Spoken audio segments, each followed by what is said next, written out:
శ్రీమాత్రే నమః.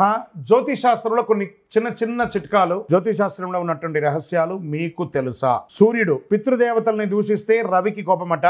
సూర్యదేవునికి ఎదురుగా మలమూత్రాదులు విసర్జించడం, దంతం పళ్ళు దోముకోవడం, ఎంగిలి ఉమ్మడం సూర్యుని చూస్తూ చేయకూడదట. చంద్రగ్రహం అద్దం పుట్టడానికి చంద్రుడు కారణమట.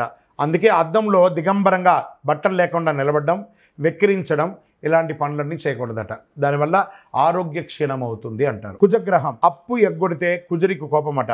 వ్యవసాయ పరంగా మోసం చేస్తే ఊరుకోడట.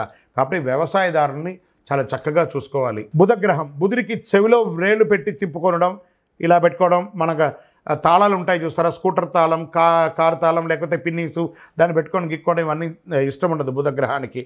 అందున బుధవారం అసలే చేయకూడదు. వ్యాపారాన్ని అశ్రద్ధ చేసిన, జ్ఞానం ఉందని విర్రవీగిన బుధుడికి ఇష్టం ఉండదట. గురుగ్రహం సర్వశాస్త్రాలను తెలిపిన గురువు బృహస్పతి ఎవరైనా గురువుని కించపరిచి మాట్లాడితే గురుదేవునికి అనుగ్రహం కలగదట.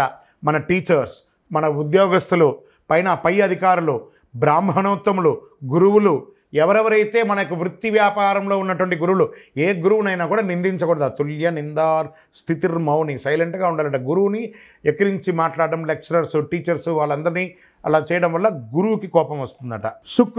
శుక్రుని భార్యాభర్త అగౌరవపరచుకోక ఆయన కూర్చుకుంటే భార్యాభర్తలు కొట్లాడుకుంటారు కదా, అలా అగౌరవంగా మరి నువ్వెంత నేనెంత నువ్వెంత అని ఒకరి మీద ఒకరు అనుమానం పడ్డా, అవమానపరిచిన శుక్రుడి కోపం అంటే ఐశ్వర్య క్షీణం చేస్తాడట. లక్ష్మీదేవి కృప లేకుండా చేస్తాడట.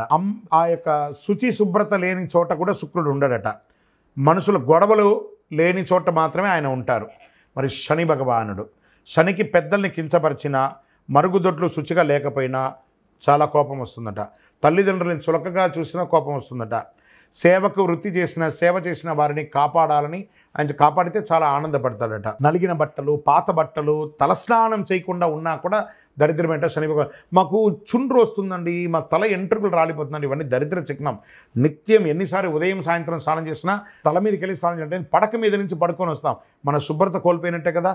కాబట్టి తల మీద స్నానం చేస్తేనే శని భగవానికి ఇష్టమట. లేదా శని నెత్తి మీదే కూర్చుంటాడట తల స్నానం చేయకపోతే, అది మహా దరిద్రం. రాహు వైద్య వృత్తితో పేరుతో మోసగించిన, సర్పములను ఏమైనా చేసినా ఆయన కోపం వస్తుందట. భ్రమమాయకు కారణమవుతాడు. భూమి కారకుడు కూడా ఆవిడికి, భూమి కూడా ఇబ్బంది కలిగిస్తారట. కాబట్టి జాగ్రత్తగా ఉండాలి. మరి కేతువు జ్ఞానం ఉండి కూడా పంచరానికి వెనకబడి, మోక్షకారకుడైన కేతువుకి పెద్దలకు మరణానంతరం చేయవలసిన పితృకర్మలు చేయకపోయినా, మేము బియ్యం ఇచ్చినామండి, పెద్దలు చనిపోతే మాకు తద్దినాలు అలవాట్లేదండి, ఇలాంటి మీ యొక్క బద్ధకానికి, మీ యొక్క సోమరితనానికి అలవాటయ్యి పెద్దల యొక్క కనీసం చనిపోయిన రోజును కూడా గుర్తుపెట్టుకోకుండా ఉంటే ఆ ఇంట్లో అశుభం జరుగుతుందట. ఇది జాతకంలో బాగలేకపోయినా కూడా ఆరోగ్యపరమైనటువంటి ఇబ్బందులు వస్తుందంటే కేతుగ్రహం వల్ల. ఇవన్నీ గుర్తుపెట్టుకోవాలి. విజయోస్తు.